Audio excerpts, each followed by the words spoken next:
I'm an attractive woman. Therefore, everything for me is supposed to be easy. And this is what's so devastating about it is when things are supposed to be easy for you, how does that make you feel when they're hard? A perspective on female loneliness. Oh, I guess you guys can't see this corner, but that's okay. I wasn't sure if I should post my experience since it's deeply personal, but I've seen similar posts by other women here and decided to just go for it. I'm a 29-year-old woman who is above average looking. I've been hit on a lot in life and get uncomfortable amounts of attention I never asked for. However, I've suffered from social anxiety since I've been a child because of trauma, abuse, and bullying. I was painfully shy until my mid-20s and would hardly speak to anyone. I have no contact with my family because they abused me. I never had a social circle. I've never been in a long-term relationship. I only have 2, quote, friends who also suffer from mental illness. They don't know the extent of my issues, though, and they both live very far away.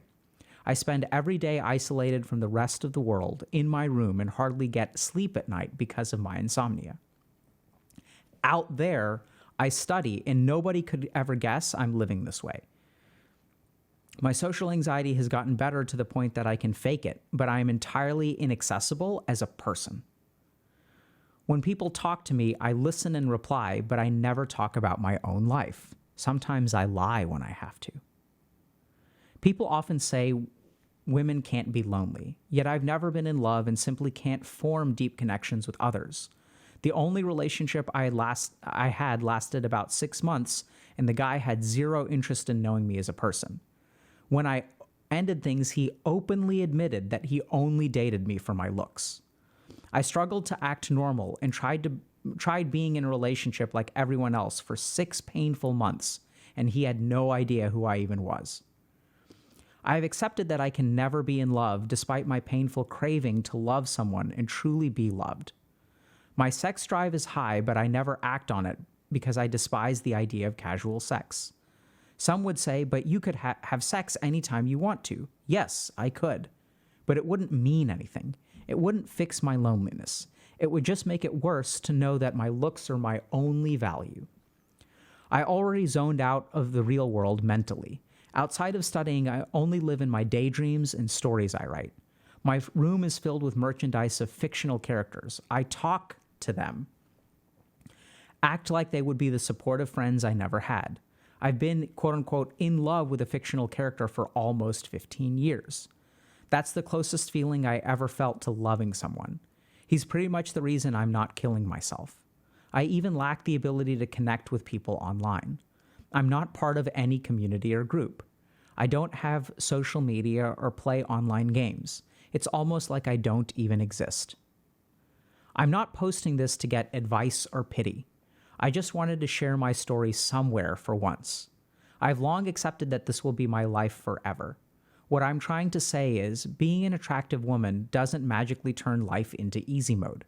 Women are people too, and you never know what they are hiding just by looking at them. Finding casual sex or even a random relationship with no depth would be easy for me, but it's not worth shit when you want nothing more than a genuine human connection. Update, I didn't expect to receive so many comments, support, or DMs over this post. I never thought so many people could actually relate to it. Thank you for that. I can't reply to everything now because it's a bit overwhelming, but I'm reading everything. So, first thing that I want to say is this person says, I've never been part of a community. And I just want to say, and I hope that, I think they've already figured this out, so I'm late to the party here.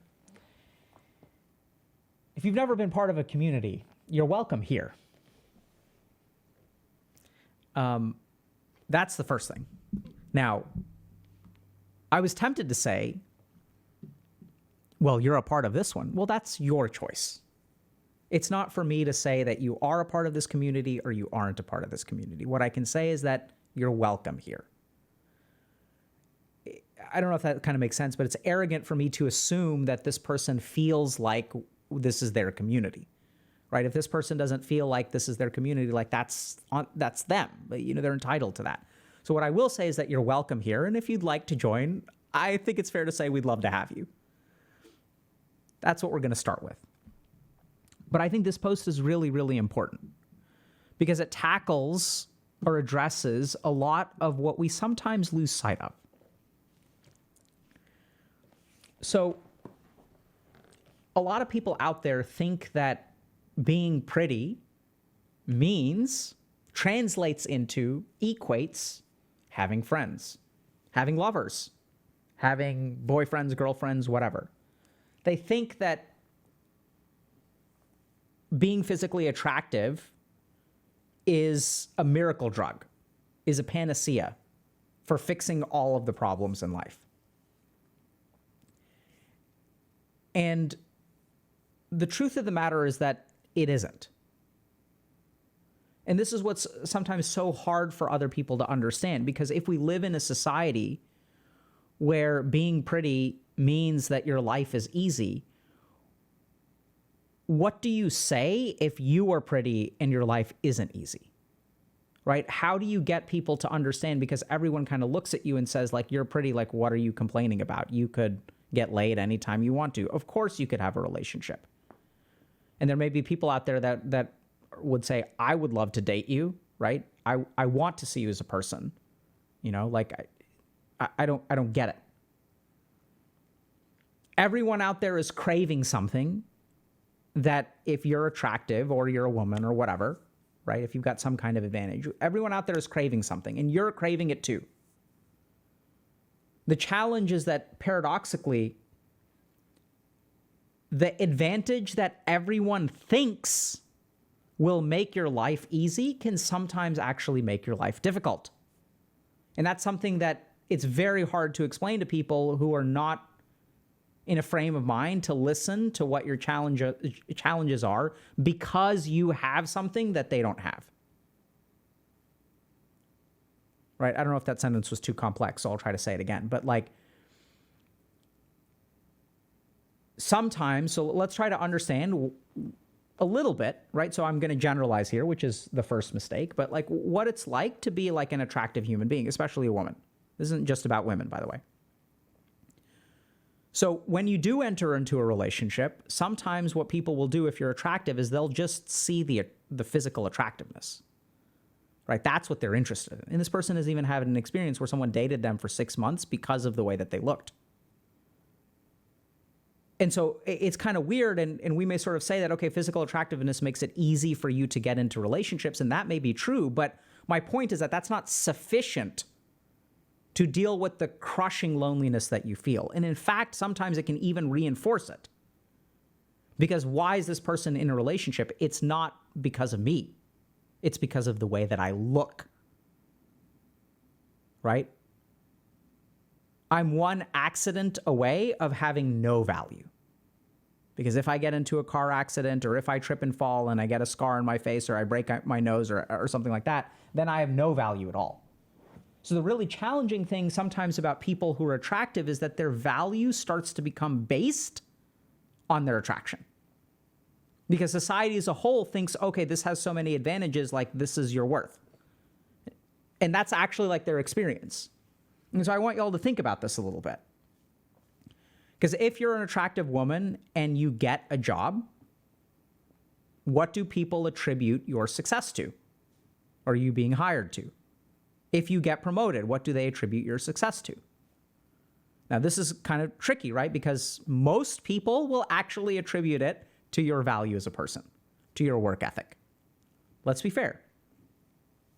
The challenge is that some people don't, right? Some people will say like, oh, she just got the job because she's hot, or she got promoted because she's sleeping with the boss. And they kind of make these kind of comments and they make these kind of jokes. We're not saying that the majority of people are like this. So then why do we even bring it up? If the majority of people aren't like this, like, why does it matter, right? Like if like 98 to 95% of people don't say things like this, what difference does it make? Why are we focusing on the 2%? So let me ask y'all a question. How many people does it take to ruin your day? How many people does it take to ruin your life? How many people does it take to turn an achievement into ash? This is why we talk about it. And this is what's so hard about being in a situation like this. If you're lonely and you're attractive, and we're going to talk more about that, right? And you have one relationship where the person even says, like, they don't treat you like a person, right? Like, they're like really interested in your looks, and you kind of like, you try to make it work, right? Because you're like, okay, I'm lonely. What's the antidote? Like, I need to be in a relationship. Okay, let's like find someone. Okay, this person's nice. They're being really nice to me. They're getting me flowers. We're going on dates and whatnot. We're, dating for 6 months. But like, the more you're in that relationship, you start to feel like there's not a connection here. And then you break up with them because you torture yourself for months in this relationship, trying to find a connection with another human being. And then when you end the relationship because you're not getting a connection, they're even like, yeah, by the way, I wasn't really interested in you as a person. And that hurts. That sinks in deep. It confirms everything that you fear.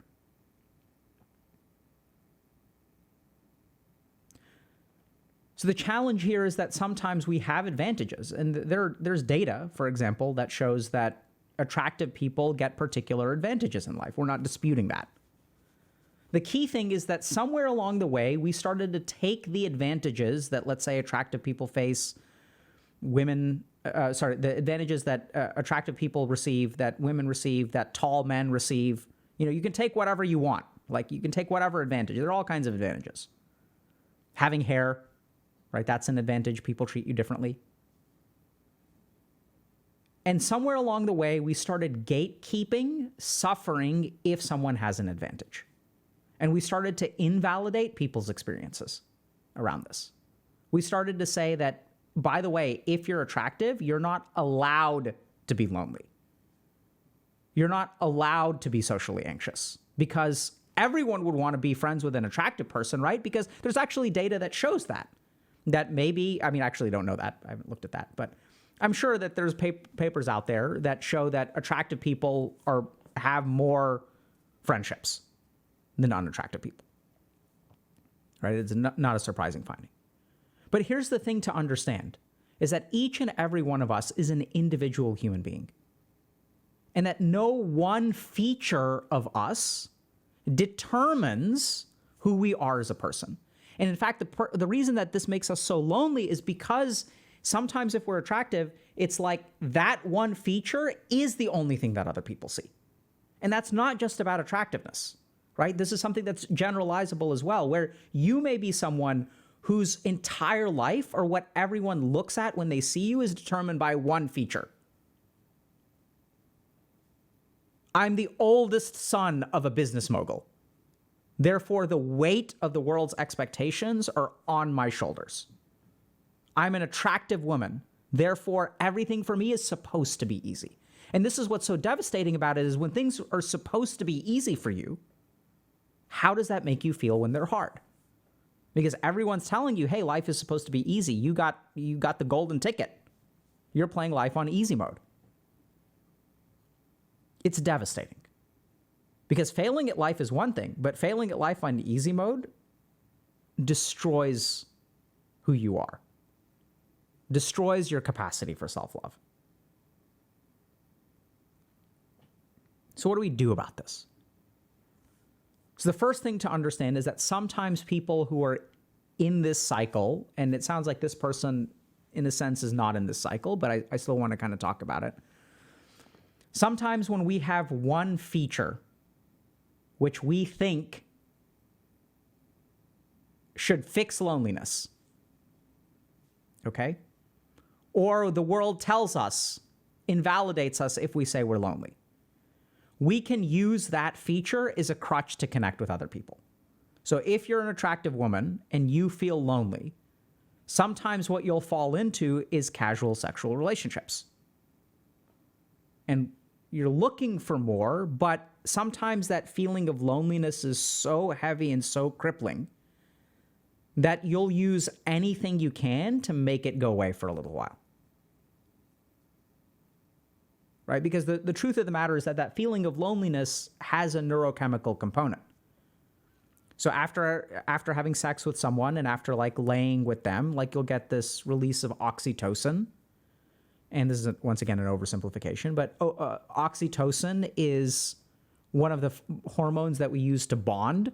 So it's responsible for like maternal infant bonding. It's also responsible for like bonding in romantic relationships. It's part of the reason why friends with benefits can sometimes be hard, or specifically cuddling after engaging in sexual relations with a friend with benefits will start to create catching feelings. It's part of the reason that we catch feelings.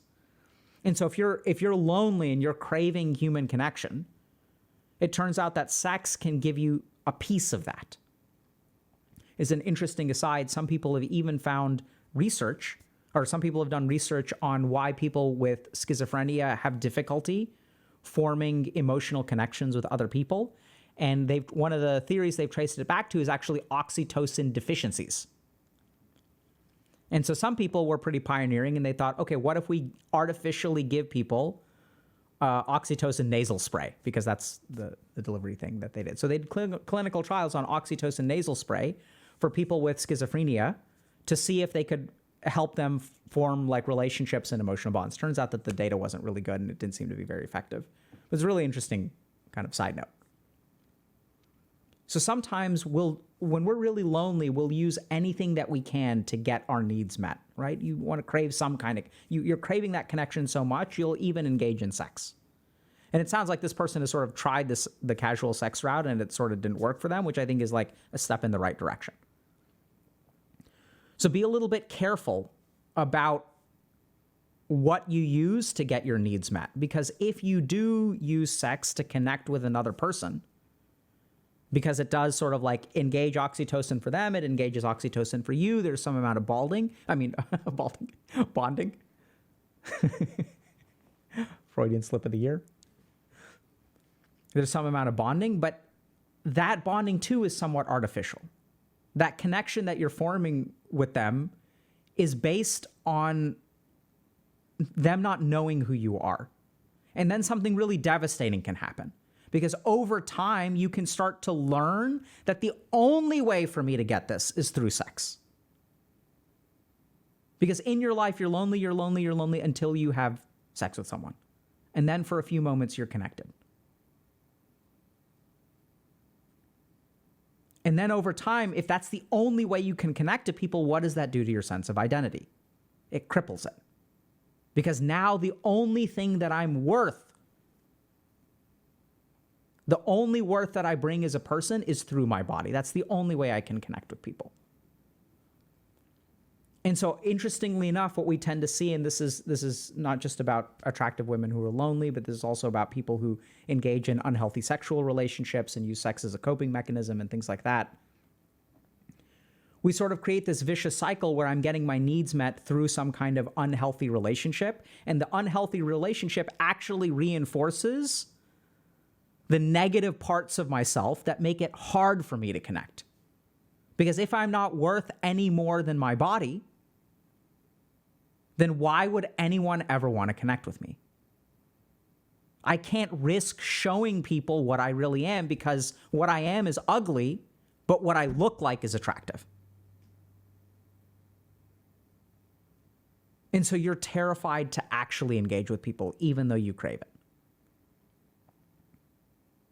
So the first thing to do is, if you're in that cycle, understand that cycle. Now, the second thing that I want to comment on is I imagine that there are some people who are listening to this who may be reacting strongly to it. So here are a couple of the reactions that I'm envisioning, okay? Some people may say, I'm lonely and unattractive, but I'd take sex plus loneliness over loneliness plus no sex any day of the week, right? Even having sex is like one step up. And there are some people out there who are craving a sexual relationship. And the thought of I can get laid anytime that I want to sounds like the Holy Grail to them. And they're like, what is this person complaining about? This sounds amazing. There may be other people who are sort of reacting to this as well, which is like, sort of like, once again, what is this person complaining about? There's so many advantages to being an attractive woman in the world. I don't get it. If you're listening to this and you're reacting that way, I want you to notice what you are doing to the other person with your reaction. This person is telling you that they're suffering. They have something that, granted, you don't have. And there may be advantages to that, and you can want that thing. But you're just assuming that their experience is incorrect. And you're actually depriving them of the capacity to suffer and connect with other people, because what you're doing is judging them, right? You're just sort of like, you're not like actually like acknowledging who they are as a person and treating them with compassion. You're actually saying like, why are you complaining? Now, here's the key thing to understand if you're having that reaction, which is okay.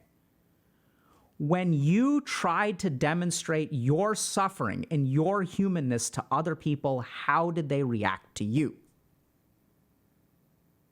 When you said, I'm lonely, when you said, it's impossible for me to find a date, when you said, I'm never going to get laid, what did the world say to you? Lol, what? Just work on yourself. Just untake the black pill. It's all in your head. You can fix it.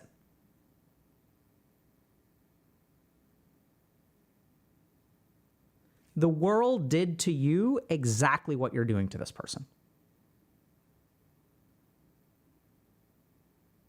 And when the world does that, when the world invalidates us, sometimes what we do is we lean into a community that says, yes, yes, yes, your suffering is justified, your suffering is real.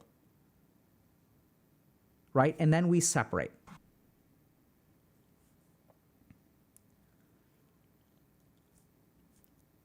You know, I'm not saying that there aren't some people who have some advantages in life, but my overwhelming experience has been that advantages are advantages, make no mistake. So I still remember, for example, being a medical student and having female colleagues and walking into a patient's room, and the patient assumes that I'm a doctor when I'm just a medical student, and they assume that later on when I'm actually a doctor and I have resident colleagues, assuming that their doctor is actually a nurse. So I got treated like a doctor when I wasn't one, because I'm a man, an Indian. And I had female colleagues who got treated as nurses when they were doctors. So we're not saying that these things don't exist. My point is that those things don't automatically translate to happiness. And I've seen this as a psychiatrist, working with people who are struggling because they're homeless and working with people who are struggling because they're partners at investment banks. And this is something that, by the way, it's not just me, right? There's also Buddha who sort of said this. And there's some research that sort of contradicts it, which we have to acknowledge, right? So we know that, for example, a certain amount of financial security does correlate with happiness. So we're not saying that there isn't an influence. But what I want you to really focus on is how you treat this person. Because this is really important. When someone posts and we talk about it, we talk about what they should do differently. We give them all of the responsibility. Right? Oh, I'm stuck. What should I do? How can I connect with people? And we're going to talk a little bit more about what this person can do. But this is something that's really important to understand. If someone is struggling out there, it's not necessarily entirely their fault. All of us are products of our environment. We're products of the judgments that people face, that people give us. Their lives are also determined by the judgments we make. And so if you're listening to this post and it's making you feel resentful because I don't understand why this person is complaining, I have it so much harder. I'm not saying you don't have it harder. What I'm saying is that comparing who has it harder doesn't actually help. I did 3 months of work on a trauma unit, and then also was on call and stuff for years on the same trauma unit. Got called a lot. And one of the things that we found is that people would instinctively compare their trauma. Oh, you were emotionally abused? I was physically abused. You were physically abused? I was sexually abused. And it doesn't help. Right? Why do people do that? It's because they themselves, when you shared your story of suffering, people invalidated you. They said, you don't deserve to suffer. Like, what are you complaining about? You're a male incel. There's male privilege. Right? And then the incels are saying, oh, there's like women privilege. They can get laid whenever they want to. Like, my point is, like, it's not about the statistics. It's about how we treat each other as human beings. When someone else says they suffer, how do you respond to that? When you shared your suffering, how did someone else respond to you? And that's what I really commend about this person, because this person is saying, this is my experience. And what I'm really proud of is that this is a community where we have heard this person. And we've said, we hear you. It sounds tough. And by the way, this is me. I didn't know that attractive women could feel this way. Right? Which is awesome. That's where AOE healing comes from. So I said it at the beginning, I'll say it again. You're welcome here. Now, last thing to talk about. So one thing is we talked about the cycle, right? Next thing to talk about is, what do you do if you're kind of in this situation? So generally speaking, when I encounter situations like this, we do see this cycle of being judged because of the way that you look. Your identity starts to form, kind of like, it almost gets split off, where this is like the real me and this is the way that the world treats me. And the more that I get judged about the way that I look, the more isolated I feel and the less good of a person I kind of become in my own head. I don't know if that sort of makes sense. But so for example, like, let's say I get promoted and people make comments, and how many comments does it take to ruin your day? Right? So like, if you have a birthday party and 10 people bring gifts and one of them is a pile of feces, that's going to ruin your day, even if the other 9 gifts were really great. If 10 people there, if 9 people are like, hey, you're a really awesome person, we really love having you in our life, and one person is like, here's a pile of feces, you're a waste of space, I hope you cease to exist. Right? It doesn't, like, that's the fundamental problem with the world, which is that it's so much easier to hurt than it is to help. And so the challenge here is that as we develop and as we start getting treated a particular way because of our identity, we start to realize, oh, like here's my worth as a human being. Here's all the successes and failures I have. But if I'm pretty and more people attribute it to my attractiveness, then my actual sense of self kind of like falls and goes in the other direction. Does that kind of make sense? Because the more that people start to talk about my achievements being due to my attractiveness or due to my wealth or due to my advantages, the more I start to feel bad about myself. And the more I start to feel bad about myself, the more that I compensate in different kinds of ways. Like, I develop a strong ego or narcissistic defense mechanisms. And y'all can even see that, like, in the mass media with public figures, right? There are some people out there who, when they accomplish things, no one says, hey, good job, that's actually pretty impressive. What everyone says is, oh, you just got there because you were born with advantages.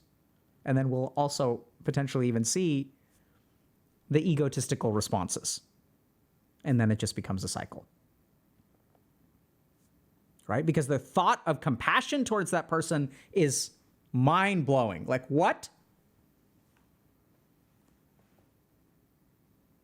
So what do you do if you're kind of in this situation where you've been taught or you've learned this lesson that your worth is based on your attractiveness? So I know it's going to sound kind of hard, but what you should do is find out who you are. So who you are is not determined by how you're treated. That's why we call one how you're treated, right? How people relate to you. It's a treatment. It's not who you are. The problem is that we tend to conflate the two. And for people who are more egotistical, whose ahamkars are stronger, what we tend to find is that who they are is how they are treated. So in psychiatry, this is like when we look at narcissism. So if people treat me with respect, I feel like I'm on top of the world. But if people treat me with disrespect, I'm a horrible human being. And so how do I protect myself in that situation? I have to force people to treat me with respect, because I can't tolerate when they don't. Because if they don't treat me with respect, then my sense of identity is determined by how I'm treated. And you'll see this, which is why like people always have to be the center of attention. They can't tolerate criticism, et cetera, et cetera.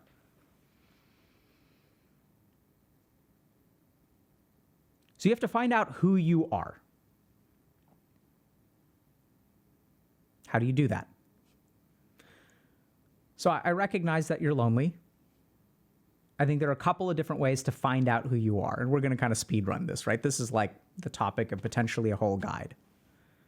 But a couple things. The first is to spend time with yourself. And you may say, but I'm lonely. I do that all day. There's a subtle difference. There's a difference between being at home and wanting to be with someone else and spending time with yourself. So like, before stream today, I went for a walk. And I went for a walk with myself. And I just spent time letting my thoughts happen, thinking through stuff. I recognize that I need some time with myself.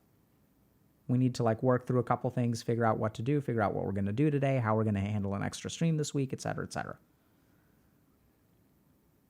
Sometimes, I love this, I'll go eat on my own at a restaurant when I get a chance to.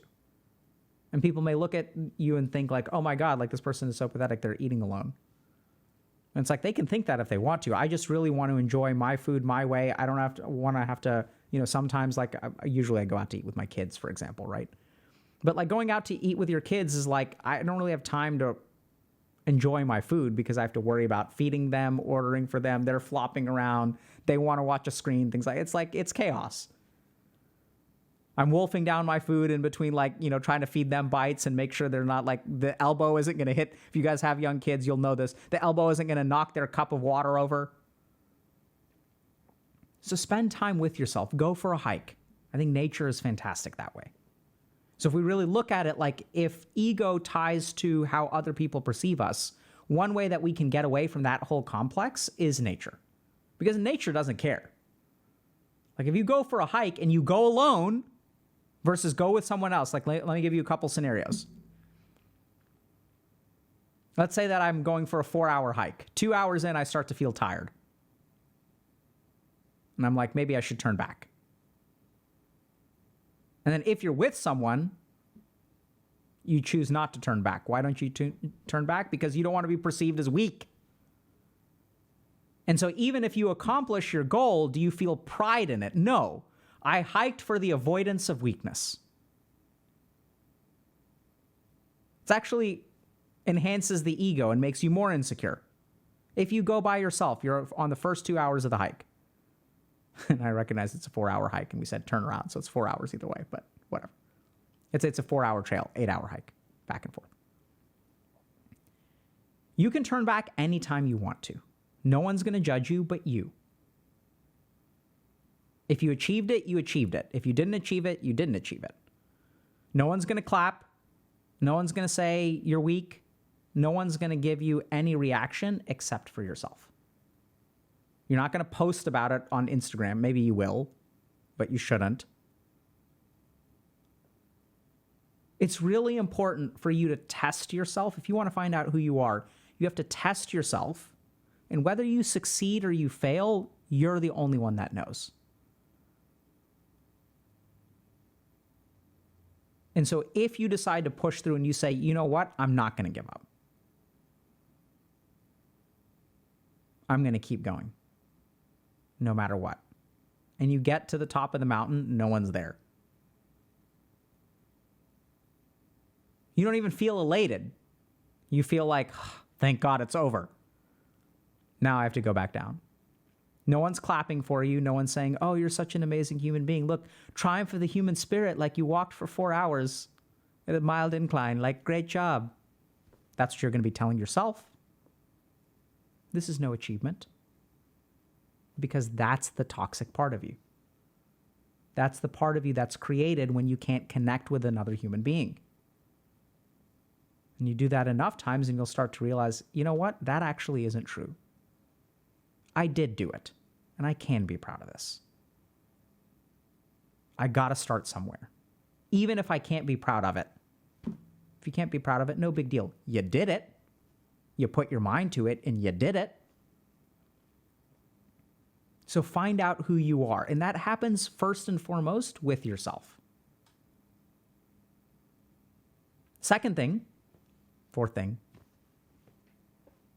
I don't know, lost track of numbering, is I think that reach out to someone else in an authentic way, which is kind of what this person did.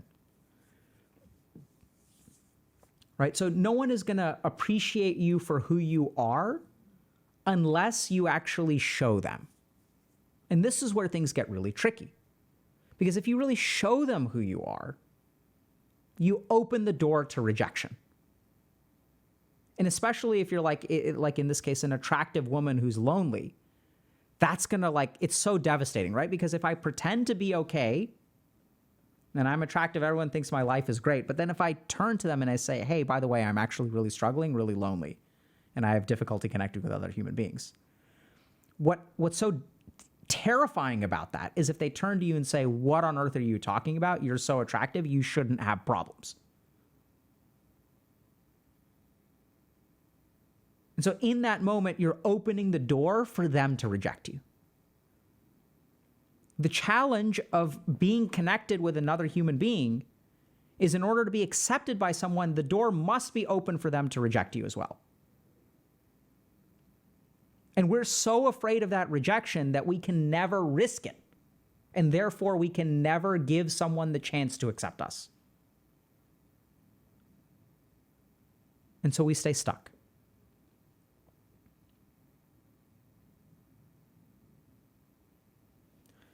I think the good news is that a lot of that is in our head, right? I'm not saying that mean people don't exist out there, right? So this person had an experience with a boyfriend who was basically very shallow, but people in our community exist too, where this person shared this and there were people who were there willing to listen and be compassionate and stuff like that. And like I've said it 1,000 times, I'm going to say it 1,000 more times. Healthy Gamer is more than Dr. K. Who helped this person connect with other human beings? It wasn't Dr. K. The work has been done. It's y'all. Right? This person is overwhelmed by the responses and support, and they don't have time to reply to all of the people who are responding. That's y'all. That ain't me. So be a little bit careful about who you open up to by all means.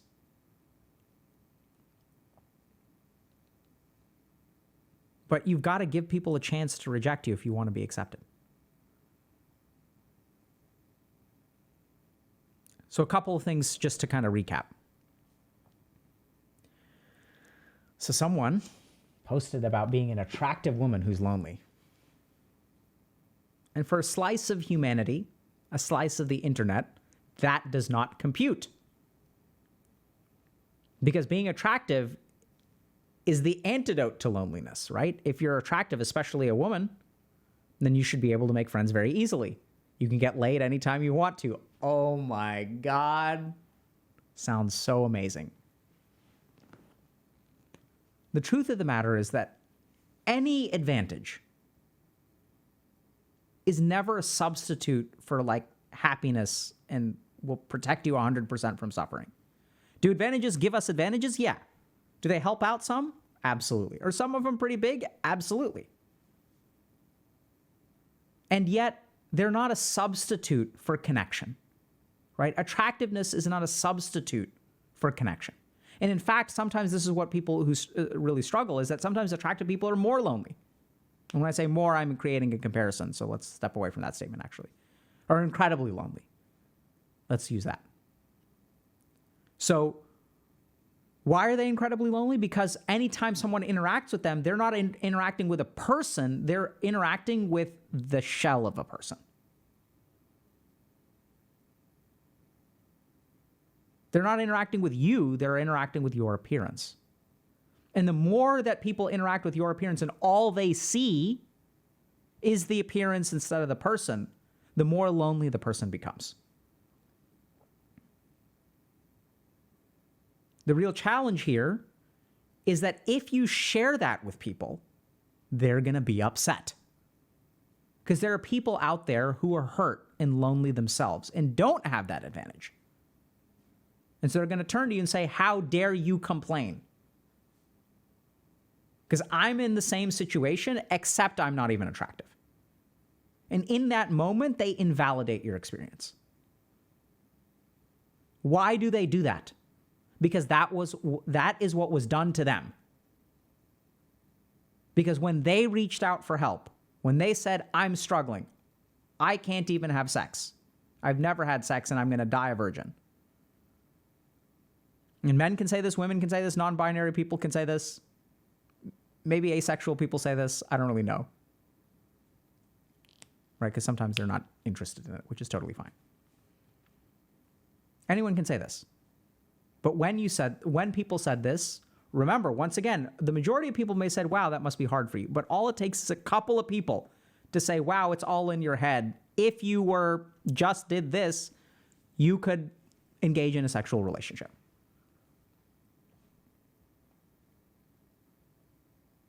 So it can actually be really invalid. It can be hard, right? Because now you've tried to open the door and you've tried to connect with another person. What has someone else done? Slammed it in your face. So what do you do about this? The first is be a little bit careful about what the dirty tricks you'll use to satisfy your loneliness. And I don't just mean sexual, I mean generalizing it for a reason, right? So there are certain things that we'll do to get people to help us feel less lonely, but in an inauthentic way, sneaky way. Sometimes we'll offer sex. Sometimes we'll offer money, right? Oh, I'll pay for all my friends. I'll pay so they come, right? I'm going to have a birthday party and I'm going to pay for all the food. I'm going to take everyone out to dinner. That way people will show up. We'll use some of our advantages to make us feel less lonely.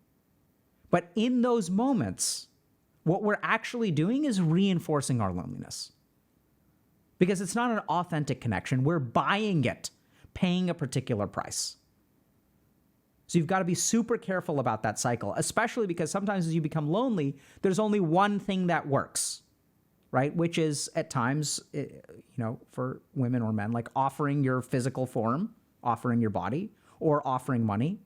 And then that's the only way that we know to find connection. But the more that we connect with people that way, it like reinforces the problem because they're not connecting with me. They're not showing up at my birthday party because they like me. They're showing up at my birthday party for the free food. But that's the only way that I can get them to come, and I don't want to be alone on my birthday because that hurts too much. So be aware of that cycle. And the next thing is get in touch with yourself. Find out who you are. You're saying that you have trouble connecting with other people. Sometimes the hardest reason to connect with other people is because we're not sure who we are. We don't know what there is to connect to. We don't know, am I good on the inside or am I bad on the inside? Am I someone who's worth being friends with one day? And if you don't have that confidence in yourself, it's so hard to connect with people because there's a lot of uncertainty. What if I'm not actually worth connecting with? So how do you find that? You spend time with yourself. You start to realize, and this is what it looks like after, healthy work, that I am who I am. Not everyone is going to like it. And that's okay. My value as a human being is not determined by getting this particular person to like me and this particular person to hang out with me. But oftentimes when we struggle with our own identity, that's what it turns into.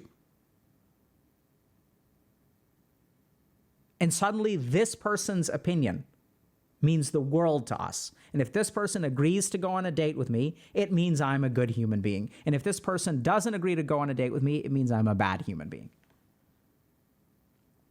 The next thing that you've got to do to connect is open the door for rejection. Because in order for someone to truly accept you, which is what connectedness feels like, right? To really connect with someone is to have someone see you and say, hey, I recognize you're flawed. Hey, I recognize you're a complex human being, and I like you anyway. Because when you're attractive, I like you despite who you are. I appreciate the attractiveness outweighs the bad stuff. And if we really want to connect with people, that needs to change. You can't have people accepting you because you're attractive despite the bad stuff. You need actually people to accept you